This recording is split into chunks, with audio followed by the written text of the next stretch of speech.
Overseas, a magnitude 6.2 earthquake struck central Italy early this morning. While most folks there were sleeping, residents awoke to scenes one described as Dante's Inferno. They were the lucky ones. At least 159 people were killed, and it's a race against time tonight to find survivors. Seth Doane is there.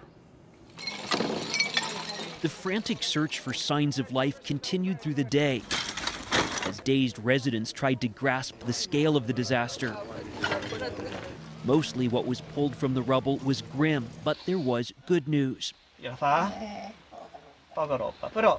Stay calm, this rescue worker urged an 80-year-old who was trapped and ultimately freed. The town of Amatrice stood since medieval times, but was no match for the 6.2 magnitude quake. How do you begin to rebuild, one resident asked us. The clock tower marks the time just after 3:30 this morning when the quake rattled this mountaintop town.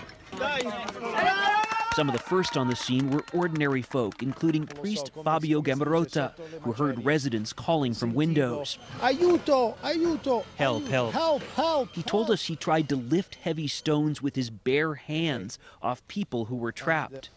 You can see workers going from house to house searching for possible survivors, and you can get a sense for just how much work that takes when you see the scope of the devastation here. Take a look at this house, the wall completely destroyed, exposing the kitchen inside. This woman, who would not give her name, had just her cat, some grapes, and a little bread. This is what you could save here? Yes, the police gave me a coat, she said. This is all I have left now. It took me 26 years to build my life in this place. You can see this search and rescue continues even after night has fallen here.